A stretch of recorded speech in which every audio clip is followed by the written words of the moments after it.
All right. Hello, everybody. Hello. I'm going to make sure I turn off or turn on the do not disturb on my laptop so we don't have fun little background noises Aw. happening in the middle of our conversation. Um, a couple of questions that I've gotten since our last time. People have been asking, like what are good practices or tools that you guys use, to keep yourself on the right side of the sobriety fence, um, be it meditation, be it a certain type of stone, be it spitting Florida water at people. Back, demon, back. Oh, pre-COVID that would go, but not anymore. Now people would freak out. Right. What are some tools? A lot of meditation. I do a lot of journal shadow work where I look at the things that are coming up for me. And sit with my ancestors so that I could process them. I talk to them more than I talk to everyday people, I'll be honest. And so they really help. It really, really helps for me to, especially like I was just telling you,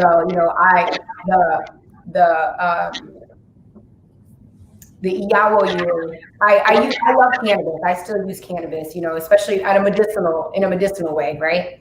And I'm not right now in terms of Yawo year. So I'm really like, even if I have an really, really anxious moment, I'm sitting in it and freaking out for an hour, So I'm. Oh, there we go. There's Brittany back. Okay. Sorry. Oh, We're sorry. playing with the sound, trying to take some of the feedback off. And so. Oh, okay. Sorry. When I do have things come up, I sit and watch the shadow work. A lot of shadow work. I journal a lot and I look at it and I give myself time to process it and see the truth and what is really happening here. Is this really what's happening? Or, do I just need to change the perspective of what's coming up? Because sitting in your feelings when you're going through this process is not, when you're sober and you're fresh, or maybe you've been in it quite some time and now you're, maybe wanting to relapse or figuring out like, okay, what am I going to do now? Looking at the things, what is this really? Is this going to help me if I do this right now? If I relapse or if I reach for this, is this really going to help me? But looking at it on paper for me really, really helps, because then I got to look at it like written down in words. Jim, if you're feeling, I don't know if you still feel temptation to, ever drink again, but I mean, if you do, what are you doing to like help stay, Yeah, I don't really, the compulsion is gone. But that's because I do things daily. I believe I really don't think about drinking. If I do, it's a real quick, I mean, it's probably like a microsecond, it's just kind of one of those things where you have this thought and you're like, oh, that's stupid. And then you keep going. I mean, it's not like I would obsess on that at all anymore. But I do some of the same things that Brittany does. I meditate a lot, and first thing in the morning, I really try to set my thoughts to something positive, because I'm not a morning person. So my default in the morning is to be like, oh, I don't want to be, I just want to stay in bed. And so I really have to kind of do a little coaching with myself in the morning and get myself, right focused, So I focus on gratitude, try to do that. And so there's that. And I have mentors. I mean, I have a mentor that I use for my mediumship, which is a very spiritual thing. And then I have a sobriety mentor, but that's called a sponsor in AA. So so those people help. And I am in AA, so that's helped me a lot. I've been sober for 18 years, and I couldn't do it by myself. So having a support group has been huge for me. So prayer, meditation. I really try to also be very intentional with my meditation. I do a lot of what I would call angel-focused meditations with a certain thing in mind, whether that be healing or setting my mind in a positive mode, or even for mediumship. Like I usually, before I do mediumship, I pray quite a bit, because I want spirit to help me with, and even with my psychic stuff, I really feel, there's so many times I just don't know where it comes from. And I always put that prayer out there, and I always ask for spirit to come in and guide. And I think that's where I get it. Sometimes, yeah, intuition, and other times I'm like, how the hell did I do that? Where did that come from? So those are big. Spirituality is a huge instrument for me for staying sober. Plus, again, staying, trying to just be positive, what we would call take our own inventory. So when I am off center, or, having, we're all human. So, I have those days where I want to hate people, and yeah, quick drive to Whole Foods parking lot will put me right there. And, that doesn't serve me, right? To feel hateful or to feel resentful. So I work on that really hard too, right? And that's become pretty easy. I don't want to give my power away to other people. I want to keep my composure and be true to who I am, as opposed to losing it, and then regretting that later, and going, well, that's not you. Who the hell was that, right? So I think what we call a moral inventory, taking that on a daily basis is really strong, and something I need to do. So there's probably more, but I don't want to hog things. So go ahead, Hank. Welcome to your TED Talk, Jim.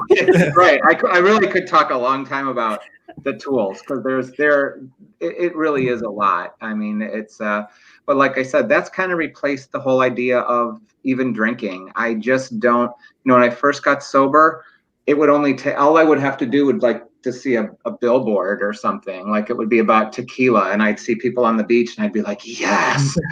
And now I'm just like, I don't even notice stuff like that. It's just not even on my radar anymore. So yeah, so if that's where you are, I mean, if you're struggling with sobriety, I'm a big advocate of 12-step groups, and working on yourself. But you got to get sober first, or it's not going to happen. If you can't stay sober, it's going to be hard. If you're a true addict or alcoholic, for me, I think I couldn't even get to a spiritual place if I wasn't sober. That has to be first for me. I don't know that it works that way for everybody, but that's how it works for me. Yeah, and I'm going to echo what Brittany and Jim have already said a little bit, that meditation and breath work really. Oops, 1 second.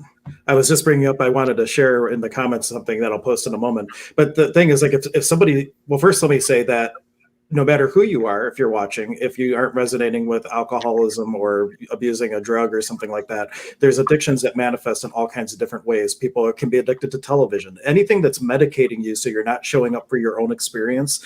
That is all things that can be addressed by doing this type of work.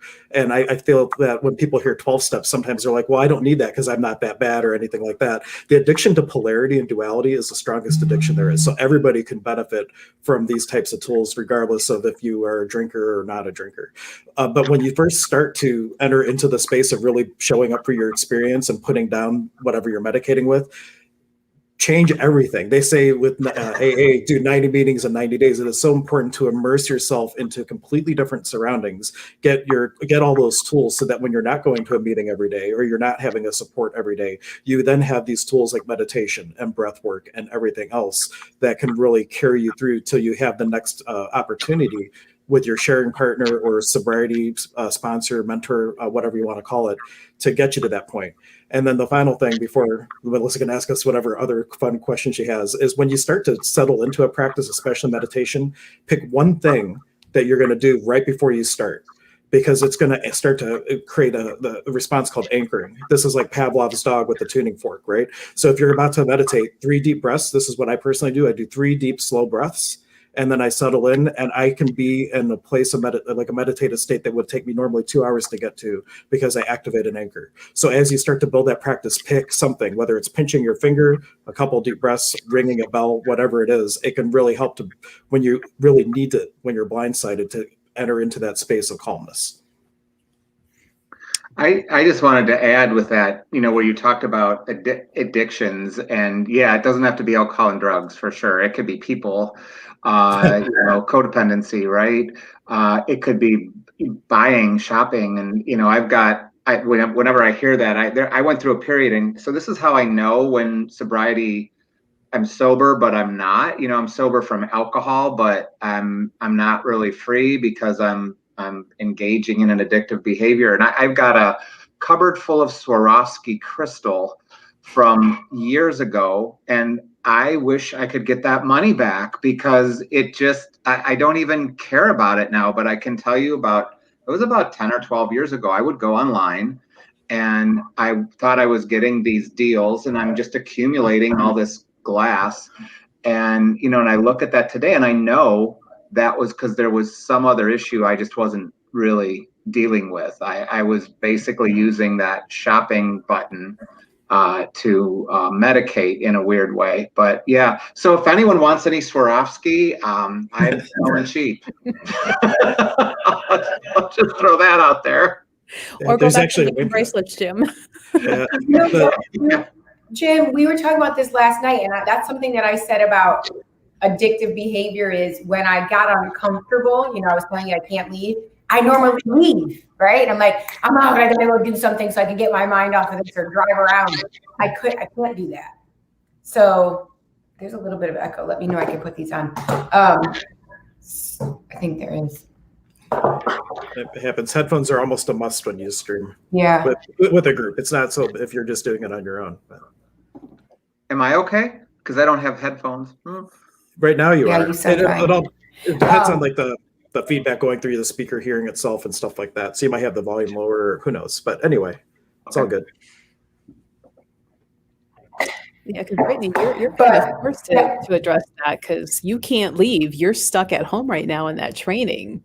Literally, right? So I'm like, what have I been doing? I've been sitting in this room. Really, I'll be honest with you. I've been sitting in this room. Like I said, talking to my ancestors, but that has been very tough for me because I don't like to hang. I don't like to like go places, but I will get out and go. Like even if I'm frustrated at night, let me go drive around and listen to music. I can't be out past dark. So I'm learning new ways like dancing. I mean, I've always loved dancing, but I'm dancing a lot, like things that are jumping, if I feel anxious, jumping because I want to go somewhere. And that's also an addiction. It's addiction to run. Like, I don't want to talk to you right now. I need to be able to move through that. There's a lot of, that's funny because there's a lot of little things that I didn't notice. Well, that's what this point of this was, is to expand and stretch and contribute to my spiritual elevation into priesthood that I didn't know that I was holding on to because it didn't look like an addiction until things were taken away. Like even my hair,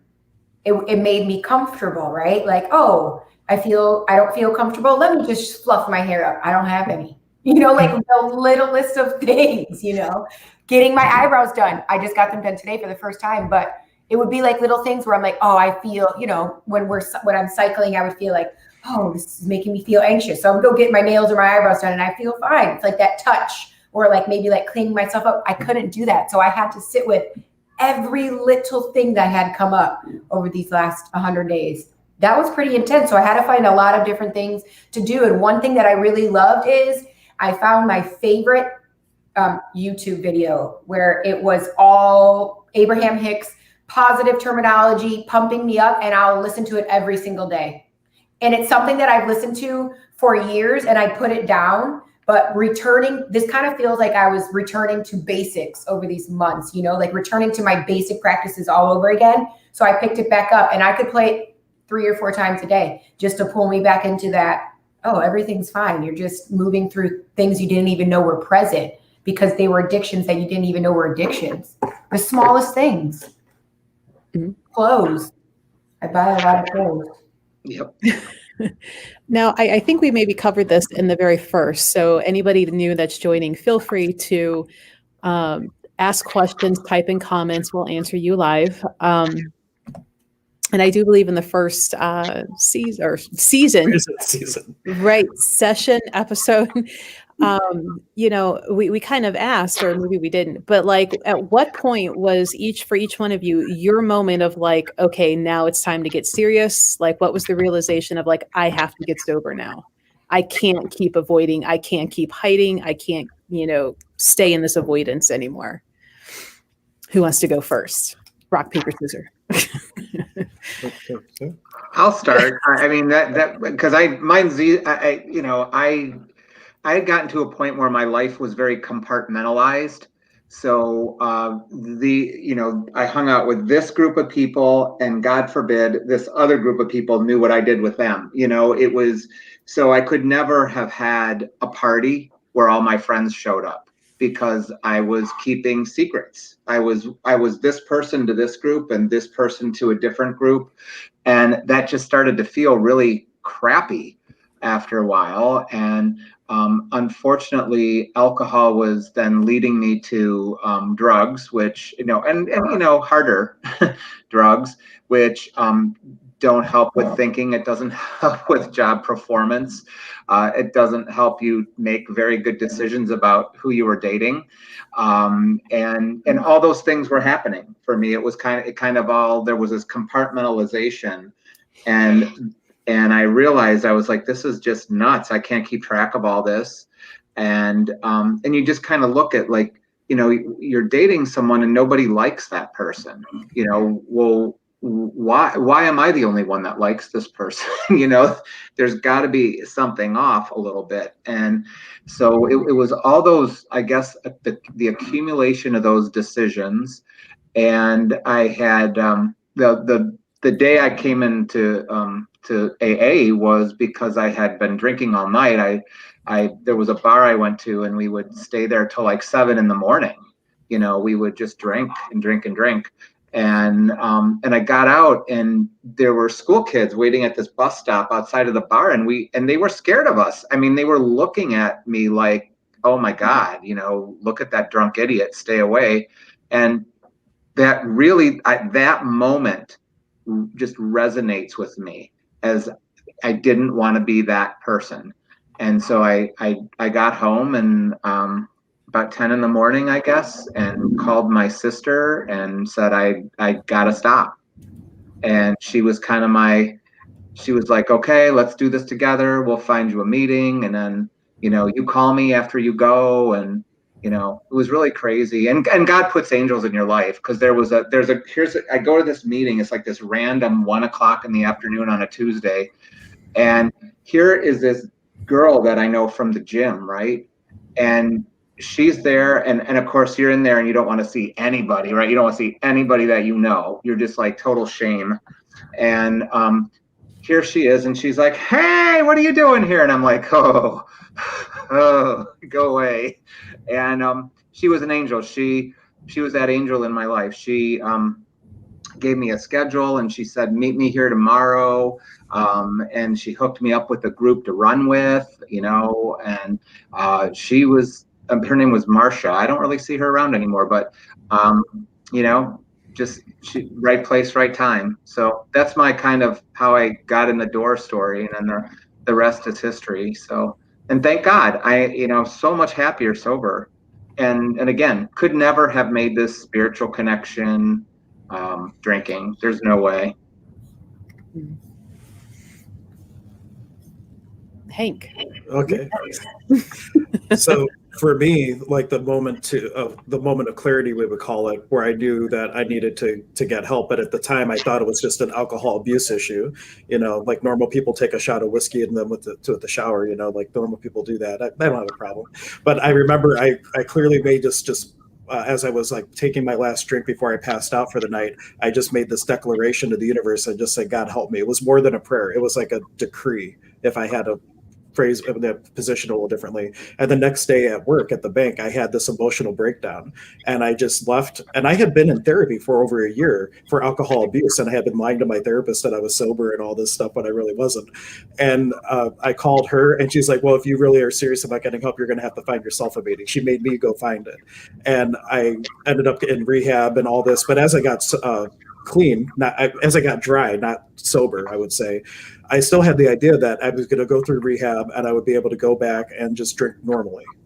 And it was this one right before I went to Germany, because all this was right before I had to go get my wife from Germany because all the visa paperwork went through. So here I am, like 1 month sober, going to Germany, which is like the beer capital of the world. And I was freaking out because if I didn't stay sober during the time, I was going to have to restart and all this stuff. And just this random person came up and gave me these CDs, and it was called the Paul Fisher Big Book Workshop. And it was like AA back when it first started in the 1940s, where they had like this huge success rate of people staying sober and everything. And when I was in Germany, I was listening to these CDs because I didn't have any meetings. There was like one meeting per month in her town. And like here in Cleveland, you could find like 10 meetings a day. So it's like a night and day difference. And I was listening to this first CD, and the way that he would bring people through asking these questions, the kicker was when he asked a question, so now based on your own experience, are you an alcoholic? And I was like, well, shit. And like I had my own like kind of knowing at it, and I have it on a banner I'll put up for anybody. It's called, there's a YouTube link and I'll post in the comments, but it is the Paul F. AA Big Book Workshop, taking the 12 steps as done in the 1940s. And it is, whether you have alcohol issues or not, this is like a blueprint of doing your inner work from a metaphysical perspective, and anybody could take advantage of it. I don't post a comment, but that was the moment. It was coming to my own awareness through someone asking very sneaky questions and then asking that question. And I was like, oh, I have way more than just an alcohol abuse issue. I'm an alcoholic.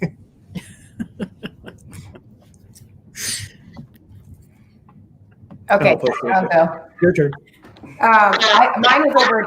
I can still hear that. Mine was over definitely a series of events.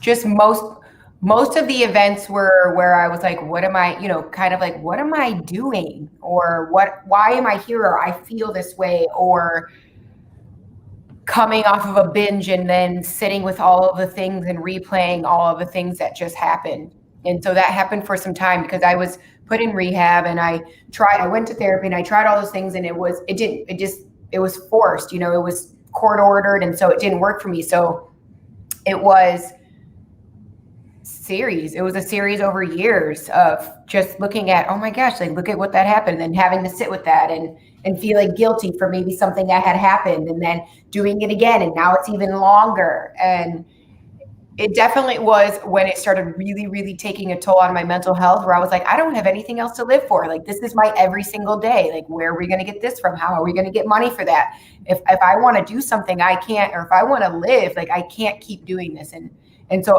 when I can't tell you the exact moment that I really like chose. It was just over a series of events where I was slowly doing things. I was maybe cutting down my binges, or maybe only a couple times, and it was just over a series to where I was like, all right, I gotta make some changes, or I'm not gonna live much longer. And that, what you said this there, like how it was a transition for you, or like a gradual thing. A lot of people that I see like that have issues, they're always like waiting for their bottom, or they always compare themselves. I'm not as bad as that person. And they have this analogy that it's like you're in an elevator and the elevator is going down. At any point in time, you can hit the stop button and get off, and start going back up. People don't have to hit that rock bottom, because in my case, I didn't relate at all to some of the leads I heard, because you heard people talking, and I lost my car, I lost my house, I lost my wife, I did this, I did that, and none of that stuff happened to me. I didn't lose any of that stuff. I just couldn't stop drinking. And so because I didn't have a consequence, I always associated, oh, I'm not that bad, and then I would just continue on. And just know that that a transitional thing, you can stop at any point and start making progress the other way. You only have to want it more than you don't, 51%, and you'll start choosing the things that are going to lead you out of the mess. But why not do a program and really, like I said, 90 days, 90 and 90, if you pick 90 days to really start to shift your behavior and patterns, that's going to give you all the tools that you need to start carrying you forward at a much more exponential rate.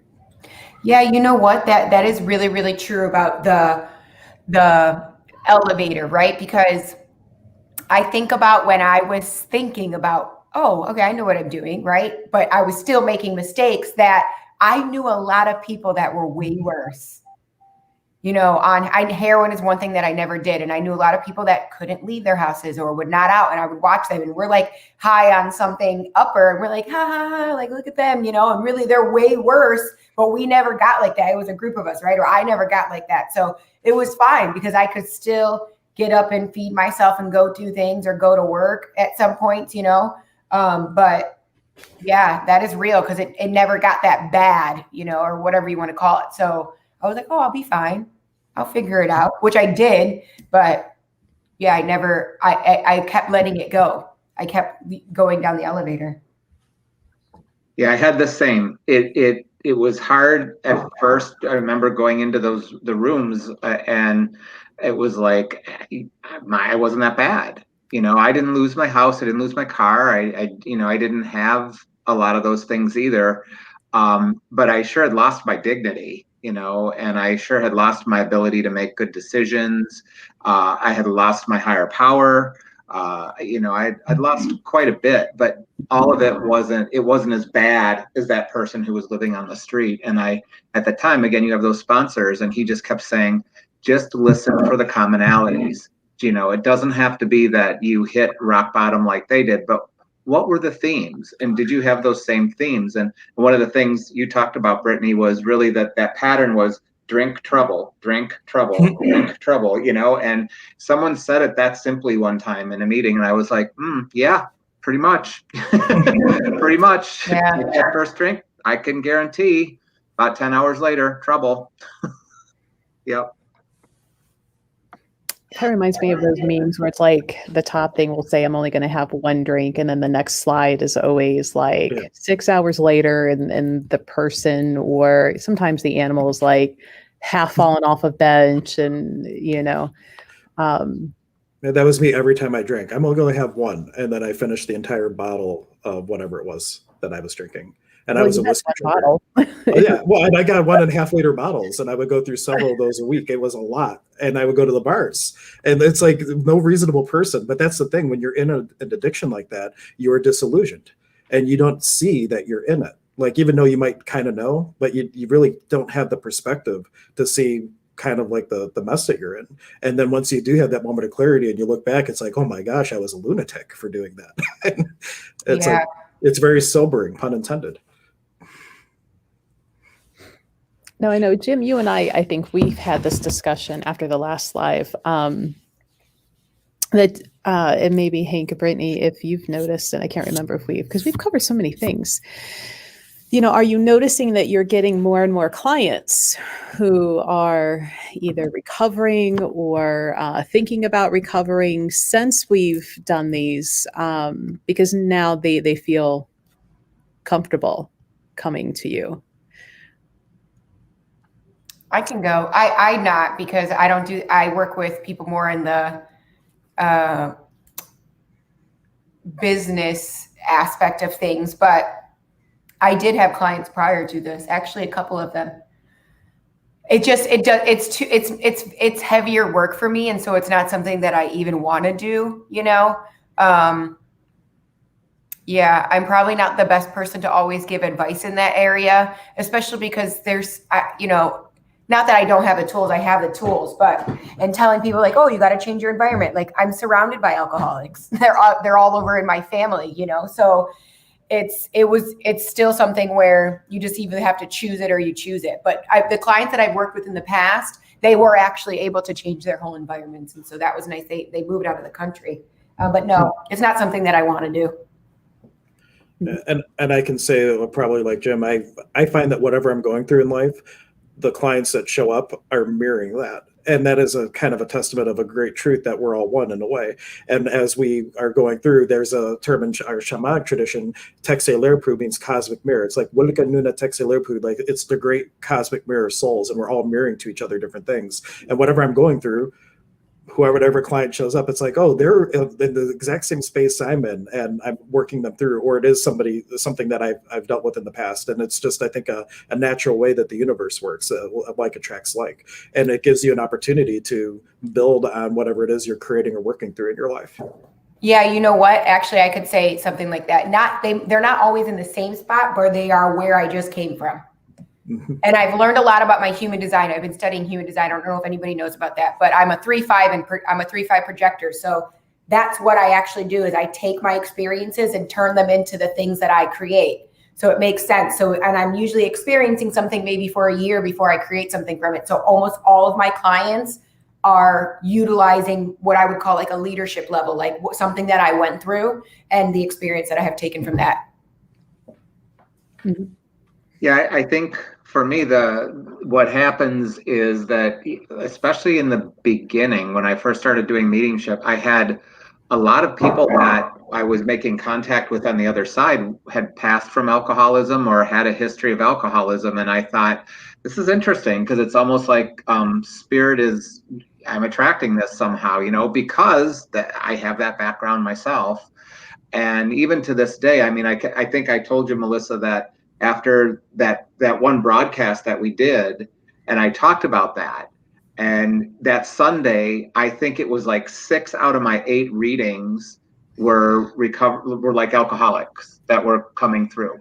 And I was like, here we go. You put it out there, and that's what happened.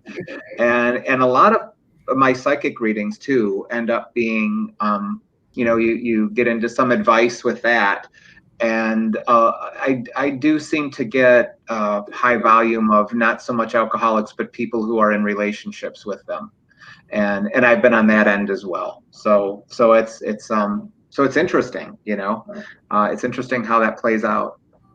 But to Jim's point, a lot of the people that come for healings, it would be that they're talking about a loved one that was drinking. So I can relate to that as well. And of course, the person that's drinking doesn't want help at all. So I get sneaky and I send them to get like Fibonacci tones, which all help to get the person in touch with that divine spark. And then they can play it to their alcoholic friend and maybe they'll have an awakening. You never know. You can be sneaky like that. Free will be damned.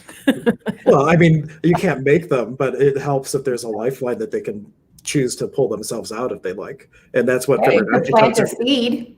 Yeah, and that's what it ability be present. Right. And if anybody is suffering from any sort of addiction, Fibonacci frequencies deal with microtones. That's like that spiral. And as the ratio condenses, it gets to be these little micro frequencies. And when you use that, it's kind of like taking that stairwell down to that spark of divinity that's within all of us. And Fibonacci tones are having a way to give you that lifeline to that spark so you can start allowing that to come through you again. Because that's what a lot of addiction is. It's ego edging God out.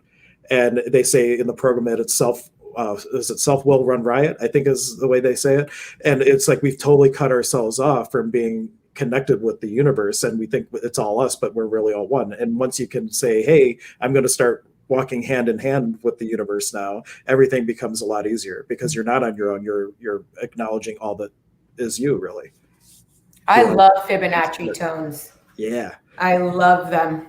I've used them a lot for years in my own healing practices and a lot with clients, especially people that were working on rooted necessities. It could be addictions, but maybe not in the sense of like drugs or alcohol, or a lot of fear, which could cause addiction. Yeah. So, last night, Brittany and I with Alexa, we were on similar. It actually kind of got a little more close to this one versus like the witchcraft and sobriety.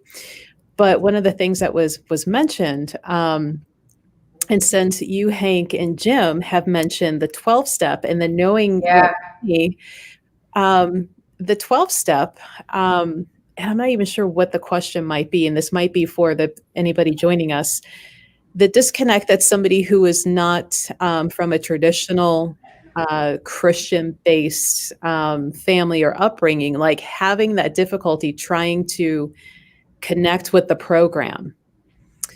So I don't know, Jim, I'm like, how Christian were you before the 12-step? Like, was it a little harder? When I see the crucifix in the background. Yeah. That's what I'm like, oh, let's twist this a little bit and dig in there and get on. Yeah.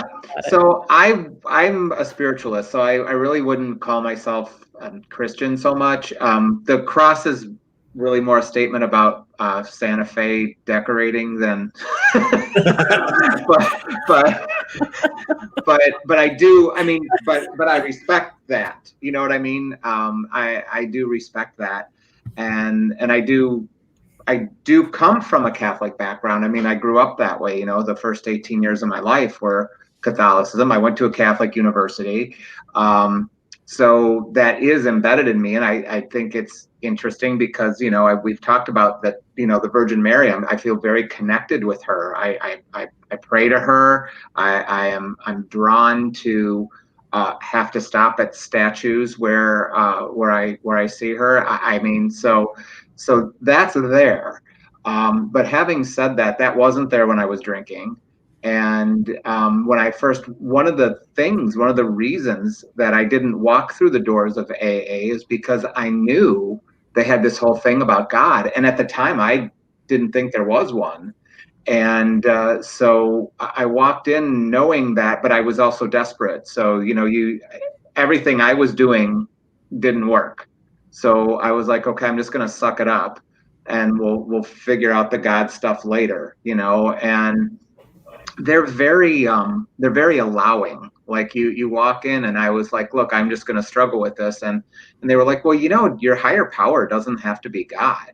It could be the oak tree. It could be the group, right? You just said you couldn't do it on your own, that the group is more powerful. So that was really initially, and I want to say the first 2 years of sobriety, my higher power really was the 12 steps. It was just like, okay, it's an embodiment of knowledge that's much greater than what I have going on. And so I was able to say, that's what I'm going to follow. That's my higher power. And I went through kind of an agnostic period for a while, and then I went through a Taoist period, and then once I kind of embraced the spirituality thing, I found God again, and who I'd really just call, you know, higher awareness or love. I don't even really know what God is. I don't even begin to know how to define God. I just know that the embracement's helped my life. So it works. And the other thing is, I think for a lot of people, if you're disheartened by that, so, you know, you can create, your higher power could be anything. And there are AA, there's meetings for agnostics. So there's my friend Campbell is big into that. And I think there's one actually tomorrow on the East Side. And one of the meetings is called We Agnostics. So don't let that stop you, because if I would have let that stop me, I don't know where I would be right now. So I didn't even know that they had different groups like that. That's one of the reasons I didn't stay. Well, first I was made to go, right? But it felt very like, I didn't grow up with a religion, but my family was very Catholic or Christian, both. And so it was very, and there was a lot of addicts. And so that was another thing too, where I was like, you can't tell me that I can listen to this because you all are listening to very similar things and nobody is sober, you know? So yeah, I turned my cheek very, very quickly, but I didn't even know they had an agnostic. That's pretty cool.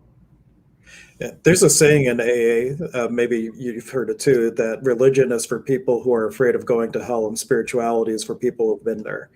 And for anybody that is turned off by the idea of God and that type of thing in the program, shift the awareness from it's not a religion, it's a spirituality. And there's people from all walks of life and all belief systems that find solace in AA and getting sober using the steps, whether they're Buddhist, Taoist, atheists, agnostics, etc.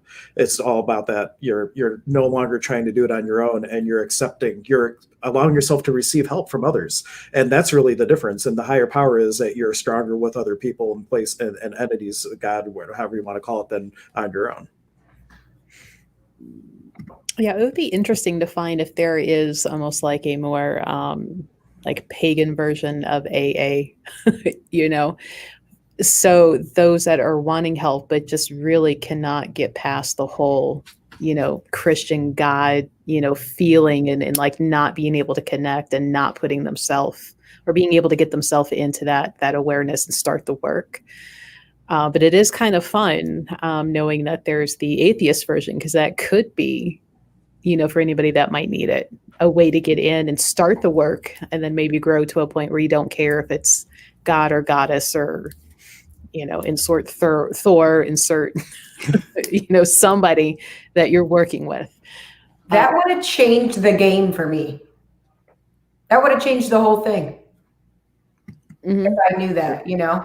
And I also think too, just speaking from experience, that when I was in rehab, it was very fear-based. I said that last night, where like they distilled, like, if you don't go there, you'll never be better. And I'm like, well, now I'm not, because you're telling me that it's a fear-based. I'm not gonna do it. You know, like, you're telling me if I don't do it, then I can't survive. Yes, I can, and I'm gonna show you. And that was part of my motive. And I said that last night. Like, part of my motive was like, no, you're not gonna tell me that you're gonna scare me with this. This is what I'm gonna do. You know. I mean, the counselors though, they were kind of scary. My rehab counselors. I mean, we were all young kids, you know, so I can still picture their faces. Do you ever, run into them or see them, or is like, look, I did it or anything? No. I remember one time I had an anger management counselor that was part of this. This is so funny. I know this is totally off the subject, but he was addicted to Mountain Dew. Like, the dude would drink Mountain Dew like night to day. And we would be like, how do you sleep at night? You know, like, and you're telling us we got to get over addictions. You drink more Mountain Dew than we blow cocaine. Like, still, what? You're just as hyper. I'll never forget that guy, but it was way on the east side.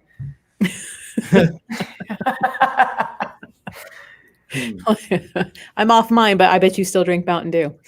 And there are, I mean, you talked about that fear-based, and there's even, there's sponsors, and that's how they sponsor people. And I knew for myself, I couldn't have a sponsor like that. There's people that really benefit from that kind of finger in the chest. Here's what's going to happen to you. And I thought, oh no, I will run screaming from this room if that's what I have to deal with. And, the beauty is with the sponsors is, if that's who I would have come across, I would have been like, nope, sorry. I'm going to keep looking. And I was lucky enough to get somebody who wasn't like that. On my first pick, he was more, I would say probably, not fear-based. He was more of a guide. He would just say, well, here's how I did it. And, here's how we're going to move through. And, he really had to tell me how to, here I am with my master's degree giving people counseling. And I had to have someone to tell me how to live. I remember the first Friday night sober, and I had to call him and say, I don't know what to do. When 5 o'clock hit on a Friday, that I was off and running, and he was just, so he'd have to spell it out for me. Well, you're going to go to dinner, and then you're going to go to a meeting, and then you're going to call me, and then you're going to read a book. I'd be like, oh my God, what? But that's what I needed. I really did, and I was ready for it too. I can tell you, if I hadn't have been ready, there's no way I would have been like, you don't know what you're talking about. But I was ready, and so it was. It's really astounding how I look at that and I think, God, I was going to work and I was helping people work through issues, but at that point in my life, I had no insight into my own, and I just didn't know how to live my own life. And they get, I certainly do now. But again, I turn it over too, right? It's not all about me. It's not about me and my ego. It's about understanding that the universe has a flow, and things go much better for me if I go with the flow, as opposed to trying to resist all the time. So, yeah, so pass. The irony. The what? The irony. Yeah, right, exactly. The flow, the reciprocity, that Hank and I study with our tradition, the irony. And if you accumulate the heaviness, you feel heavy, you fall out of it, things get. And my laptop thinks irony is Siri, and she's trying to talk to me. Jim, you made me think about being here. I have to bring everything back to this experience that I'm currently in right now, because it's a lot. But like, what to do on certain nights when I can't go anywhere, and I know this can also pertain to when you're first getting sober. Let me plug my computer. It's going back to things that's really helped me that I did as a kid. Like even watching kid movies, or like, I'm like, what did I like to do? Because it's brought a little bit of fun into my life, you know, and I'm like, what am I'm sitting here, it's already dark, you know, people are hanging out outside. My husband's outside with our neighbors, and I'm like, I can't even go outside. And I'm watching them through the window. So like, what do I want to do inside this house so I don't lose it? Like doing things like a kid, actually watching TV. I didn't watch TV for years. So I found some really good Netflix shows. Right now I'm watching $1 Million Dream Home or Dream Home Makeover. I don't know, but it's really, really good. But doing things that you like to do as a kid, that really, really helps. Bringing back a little bit of fun in your life. And that could be really powerful. But if people had like a traumatic childhood too, then it just becomes something from your past where you had the lightness and the fun and things like that. Because I know some people that I've worked with, they don't want to remember anything about their childhood. There's a lot of healing that needs to occur around that. So just throwing it out there for people, that's a great tool. Bring back a time when you did have the fun in your life and mirror that to bring it back. But you know what? Even those of us, because I have a lot of myself and my friends, mine wasn't as traumatic, but my best friend had a pretty wild childhood, more wild than I did. And my charger keeps falling out. We were talking about like remembering the good things. Like there was something that was good, you know, like what was that good thing? What were those moments where you're like, oh, things might be good right now? And then doing those things, because it's, you know, like she said, one thing that she was talking about was she would decorate her room. She would redecorate her room because it was the thing she had control over. And actually multiple people were just saying that because that had traumatic childhoods. And now she's constantly redoing her house. You know, like when she feels, oh, I need something, she'll redo her house. So it's still a coping mechanism, but it's still fun for her because it was the one good thing that she loved about, you know, everything else that was when something was going on, that's what she would do, is redecorate. So there's always one thing, even when we can't remember. I have a client right now that we were talking about her childhood, and she said, I want to retell you my entire story because I told you all the traumatic things because that's what we're working on, but I know there was good things and I want to tell you the good things because I want to remember the good things too. You know, I think that's important. There was a lot of things that happened in my childhood that were pretty traumatic, but I'm like, my sister and I were talking about this recently, that we dwelled so heavily on what was wrong that we forgot the good times that we had, you know? And so I think that's important too in this healing in general, whether it's an addiction or whatever, is not always like, yes, we had bad situations, but there had to be one thing that you remember that was good, that if you bring yourself back to that one playful thing, it can help. Mm-hmm. Yeah, I totally agree with all that. I mean, it's and that was, you know, when I said reading, that was one of the things that, you know, because drinking is more fun than reading, and through an alcoholic's eyes. And I remember that was like a big deal to me. You know, my sponsor at the time, he said, well, you told me you used to love to read. When's the last time you read a book? And I was like, oh my God, a full book 6-7 years ago. And I mean, and people who know me today, I mean, I'm that person who has stacks of books that I buy them and then I don't get to read them all because I can't read enough. And so I remember that I read the David Sedaris book. It was my first book sober, and it was a really funny book. And I remember I just felt wonderful about that. It was the littlest thing, but it was all those things you said, Brittany, like that. I felt like I got some control back. I felt like this was, you know, hey, I'm doing this, you know, no one can take this away. And so that became kind of what I did on Friday night after, you know, I really kind of had this routine, you know, go to dinner, go to a meeting, talk to my sponsor, come home, and from 10 till about 11:30, 12, read. And then I'd go to bed, and reading was always my go-to for a while. That was the thing. If all else fails, I'll go read. You know, that just, and then hiking, which I do a lot today, that was also a thing that, you know, I suddenly didn't have time for when I was drinking. And, you know, so I was found, and again, I don't think that's a weird coincidence that I turned to nature, you know, because, you know, with Taoism and everything else, I've always been really drawn to the earth and the trees and being by water.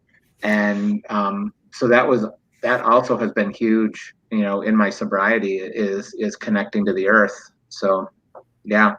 You know, one thing too that I'm really loving for people who just because they're used to having like a drink or like something that they're always sipping on, is they have all of these non-alcoholic elixirs where they're healthy. You know, they have herbs that are for your health, or they have adaptogenics, and they taste like, you know, they're like fruit juices and stuff. I really like that. I was trying to get my husband, because he's during my year, he's not drinking. And so I was like, you should try these things. Like, just, you know, you want to have something on Friday, you might as well drink something that's healthy for you. Start juicing, or things where like you can still have that drink in your hand, but it's slowly transitioning to something that's actually bringing you longevity. And some of them taste really good. They do. They're like pineapples. They're like pineapple, you know, sparkling water with healthy herbs, healthy medicine inside. That sounds good. What do you have a brand that you? Yeah, it's called Curious Elixirs. Curious? Yeah, it comes in you get different. Actually, let me show you. I have one right here in the fridge.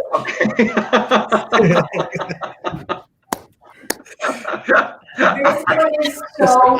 I do. This one is so good. It looks like a kombucha bottle. Yeah.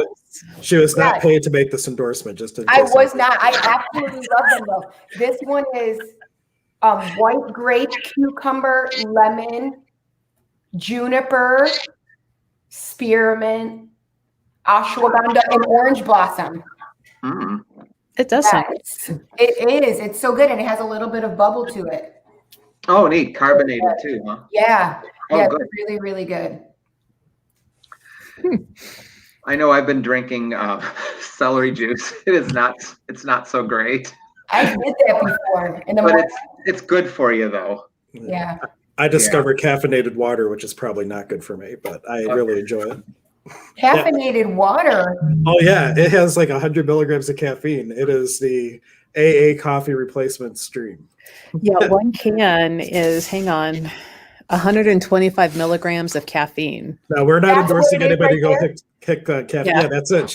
I got her hooked on it too. So we're telling you how to get sober off of alcohol, but now we're going to get you hooked. So we're going to get you on caffeine. Well, you know what I just had in here was sparkling water, and I've been doing this Herbalife contest with my friend who's in Herbalife, and their aloe, a little bit of their aloe concentrate that helps with your digestion, and sparkling water, and it was so bubbly. I don't even really like bubbles, but it was pretty good for something sweet, you know, because it doesn't really have sugar. It's just a little bit of mango flavored aloe.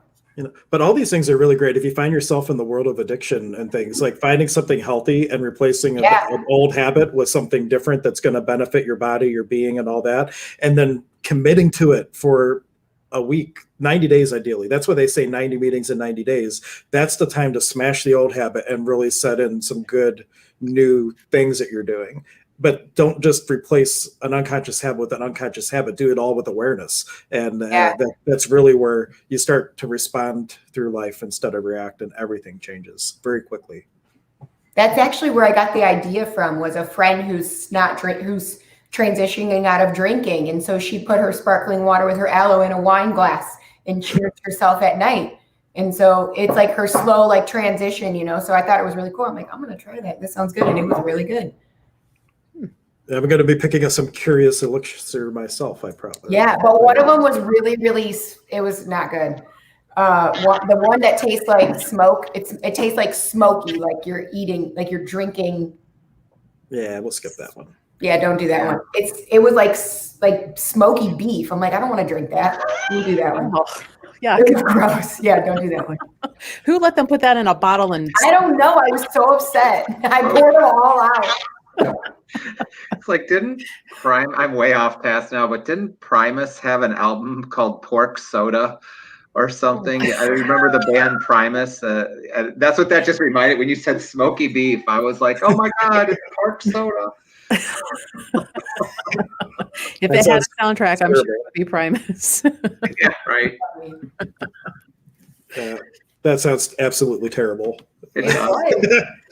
This has And it been a has really all quiet of it. audience this time. There hasn't been too many Yeah, questions, yeah. has there?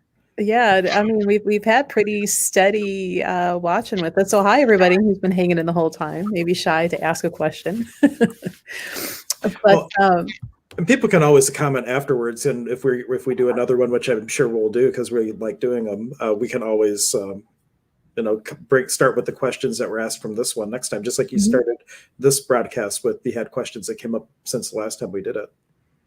right, and we even threw in the whole pagan versus Christian AA because it kind of came up from last night, and I'm like, I'm gonna apply that, tonight because I had a feeling you were going to. I was like, I was actually kind of waiting for it. I'm like, I wonder if she's gonna bring that up. And then you said it. Yep. Yeah, I don't know. Maybe my face gave it away last night, like, for tomorrow. That was fun. Yeah, that was. But I'm glad that it's funny because, I let myself change my mind all the time, depending on what I learn, right? And I think, and I'm now thinking, like I'm sitting here thinking about why did I not like it so much? Like, why am I so against it? Yeah. Well, first of all, I was 17, and because I didn't have a mentality like, oh, I'll change a sponsor. I was like, forget it. I'm 17. Like, I don't care. You know what I mean? So maybe if I guess I haven't even revisited it since then. I don't really even know what it looks like, So, but it's funny because I had this thing, like even yesterday, I'm so against it. It just doesn't feel good to me. And I know there's always different things for different people, right? But for me, it just wasn't. But I really didn't look at like, oh, I was 17. And I definitely wasn't going to be like, let me try something else. No. Yep. Yeah, 17. At 17. I'd have never made it at 17. There's no way. No. Mm-mm. I don't remember how old I was. Well, I've been sober 12 years, so that's about when I kind of hit the program. So that was like one of my 30s, I guess. I'm 40 now, so that would be 28. Right on my solar return, I got sober. Wow. And because it was right a couple days before my birthday, like March 8th of 2006. So I was like right at my solar return or Saturn return. And one thing just to mention to folks, like back when AA first started, it didn't look anything like today. There wasn't people being on paper that were forced to be there. And the link that I posted before, when it first started, before you would go to your first meeting, you would go to 4 one-hour information sessions. You would get assigned a sharing partner, and they might not be much more sober than you. They might have just gone through their first 4 weeks and they're already helping somebody through the process. And by the end of the 4 one-hour sessions, you would have already done all 12 steps. And then you would go to your first meeting. And there's people going today that they've been in for a year, 2 years, that still haven't done a 4th step, and they're coasting. Yeah. Wow, I didn't know that. That's why I ruffled some feathers, because I'm a big fan of meetings don't keep you sober. The steps keep you sober. The meetings give you an opportunity to share your experience and help other people, because that's the thing that really helps too, is like you're helping somebody else with their heaviness and pulling them out. And you can find other alcoholics very easily at meetings, or if you're a healer or a reader, they just come to you. But for people who aren't like in the spotlight working with people, that's where you go to offer what you've been given. And that's why AA has grown so much, is because everybody's putting into the program more than they're taking out, and it just keeps on growing. But it's unfortunate that it has this big bad rap of a religious kind of a feel for it, because it has kind of taken on that theme, but it was never started that way. And it was actually founded from principles from the mystery schools of India. Raymond Cassidy was childhood friends with Dr. Bob, and a lot of the information that was put in the book was put in there with the Christian theme. And there was also record at Lilydale of them sitting in a mediumship development circle. So it was very esoterically based, not religiously based, but it just it took on a religious theme, unfortunately, or fortunately. It evolved exactly how it needed to. And maybe a lot more people that identify with Christianity, they needed that framework in order to get in, and it's us weirdos that couldn't adjust as easily. But that's true. When I was when I was studying to be a reverend in the spiritualist church, that was, you had to study the history of the people, and Bill W. from AA was a spiritualist. I mean, that was kind of where he first got his spiritual stuff, was through spiritualism. And but I think you're right, Hank. I think it just kind of evolved because that was what brought people in. That's what was popular. There's a brochure called, it's about honesty, unselfish, loving, and pure. And I love the concepts, right? I love the concepts. but there are people that will not even crack that brochure open because it has so much Christianity seeping out of it, right? And it's a shame to me, because what they're telling you in the brochure it's fantastic stuff. But if you're fighting that, it's almost like you have to weed that out to get to the content. And I just feel bad about that. I mean, I didn't make it, but it's there. It's there. But yeah, we gotta, like I said, in my own journey, I really am not what you would classify as a Christian, but I guess I've been lucky. I've been able to kind of get around that. Yeah. And what Mike was saying in the comments, I was already speaking to, Dr. Bob, the other founder of AA, was connected with the Rishi's Metaphysical Institute in Cleveland, and that's where they put together a lot of the other information. So it sounds like Bill W. went over to Lilydale, and Dr. Bob met up with someone that went to India to the mystery schools, and together they put together the program of AA. Wow, that's so interesting. And you know what? And I'm thinking, I'm like replaying things because I can remember things now from that time, now that I've done so much shadow work. My meetings were in a church. So it probably made that feel like that to me, I almost bolted for my first meeting because they started passing around that little basket for everybody to throw a buck or two in to cover the run of the room. And that reminded me of church. And I was like, oh, hell no. And I almost got up and left, but I didn't, because I knew I really needed to be there no matter what was going on. But because I had such a horrific thing that occurred with the church setting that I didn't want anything to do with that. And that's how I felt. I was lucky I didn't bolt, but I stuck with it because I knew at that point that it was do or die time. And so I kind of grinned and bared it, and I wanted it more than I didn't. So I showed up.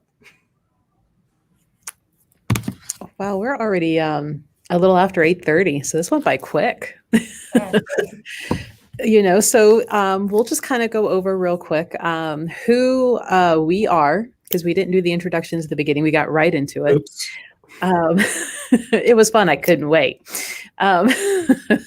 So we have Hank. Hank is Emergence of Being. He's also at Goddess Elite on Thursdays. Hank, why don't you give us a little info about yourself, what you do, your shenanigans, your craziness? No, I'm Hank Subtle. I'm the sonic shaman. I love combining Peruvian ceremony with sound therapy. And then I throw everything else in it too, from access consciousness, NLP, EFT, you name it. I've studied it all, and I like blending things to custom fit whatever the client's going through. So that's kind of where I excel, is kind of meeting the client where there's at and using whatever tools are going to help them come out of wherever they're at. Oh, right. Yeah. You throw the kitchen sink in, man. I do. Not everybody. Like, I follow spirit. Sometimes they're like, just do subtle Reiki. And I'm like, okay. And other times they're like, go out full on Shenamanon. I'm like, all right, let's go. Shenamanon. Shenamanon. Na. Now everybody's going to have that song in their head. Thank you. You're welcome. Thanks. And then we have Brittany. Brittany, your best for anybody to get with you is what, Instagram, right? Synergy Soul _. And what my website is up now. Actually, we finished the website, synergysoul.org. Yeah, I had to get it redone. It was looking a little crazy. So what is it that you help your clients with? What do you do? I'm a transformation mentor, so I work with people on mind, body, soul, and business transformation. I'm like Hank. Whatever spirit tells me to work with, I work with, because sometimes, depending on what we're working on, it could even be business growth, but there's a lot of spiritual things that you need to be working on first, right? Mm-hmm. So I'm really, very, very, very heavy on this, on the spiritual is why the material works. And so that's how I coach and mentor, and through my work, as well as energetic healing. And now we'll be combining things that I learned through the tradition of Santeria as a priest into my healing modalities. And hopefully when your year is over, we'll be able to have you back at the store and at things like the wineries, which one day we'll be able to do that again. And Jim, you're actually, I'm going to see you I won't see you this weekend because it's Psychic Fair. You'll see me in 2 Sundays. I'm muted. Oh, there I am. Okay. Yep. There's my email. That is the best way to get a hold of me. My website's a bit of a disaster. You can get some information there though, jamesgflynn.com. I am a psychic and medium. And so if my my main idea with doing mediumship is to prove that there's life that is continuous. And so if you are wondering if your loved one has crossed over, then I'm your guy. And I also do psychic. So that would, and I got to tell you, psychic is, just really more about you than it is connecting with loved ones on the other side. And so when most people want to know about love, money, job, things like that. And so I can weigh in on that too with spirit. And I work through spirit for that as well. Awesome. Yay. So our next session of this, we will have to plan, if you three would like to do this conversation again. And, those of us who are watching either now or on the replay, feel free to leave questions or comments. We will address them on the next round. If it's something that you feel is a little more personal, feel free to message the store page in a private message, and I can reach out to whoever you're either directly asking of or for, or seek which one would have the better advice for you, and return that in a private message as well if you don't want it out there on the store page where everybody can see it. We get it and we understand, and we honor that for you. But thank you for joining us. This was fun. It was good to be able to see Brittany this time, and not just the little avatar. Rocking the little poof hat. I like it. Every day of my life. See, I wouldn't be able to do the training because I'm like, I don't wear white. Yeah, I can't. Actually, I have a taboo. So when you have your reading, when you get your life reading done, and they're paving the path for you to live, to clear things out of your way, I can't wear black ever again. That came up for me. Oh, I'm out. I'm a child. So my guardian is Oya. That's my mother. And you find out your father or your mother, right? So I already knew my mother, and my father is Obatala, and he is the guardian of the white. So he said, no more white. No more black. Yeah. Right. Okay. Oh, you're stronger than I'm. Like, oh, I'm out. Like, I like my goes with everything except itself. You can't have old black and new black. And I think we need to do a whole stream about this whole process Brittany is going through, because I'm very interested in it. I'm about to potentially start to apprentice in the work of Sansei. So it's a similar but different tradition. It's going to be a very interesting thing. I wonder if I'm going to have to do stuff like that too. Yeah, you know what? I can't get tattoos anymore either. That came up for me. Yeah, wow. I cried. I was for that one. I was like stomping my feet like a kid, and I was like, and my godmother looked at me and said, "That's what it's over." And I'm like, "This is mine." He's like, "You're receiving elevation," and I'm like, "You're right. Okay, let me cry about it so I can move on." And I think that would be a good topic, because a lot of the there's so many traditions that don't get the attention that they need.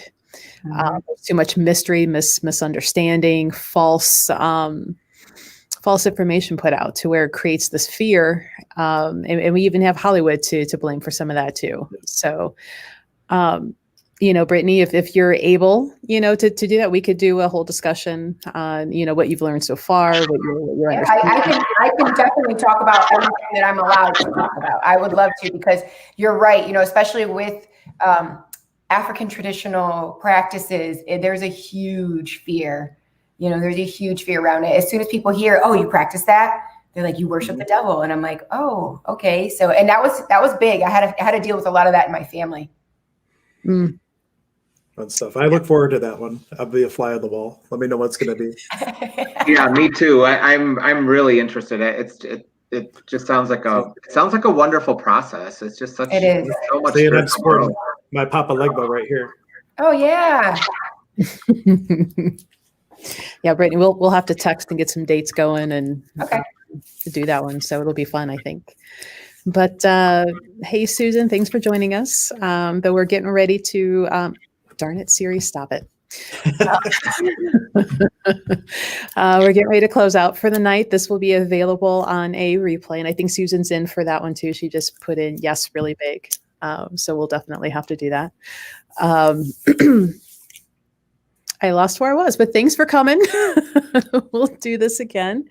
Any questions or comments, again, please leave them in, and we will address them on the next time that we gather. So thank you, everybody. Thank you. Bye, everyone. Bye. Where's my picture? There it is.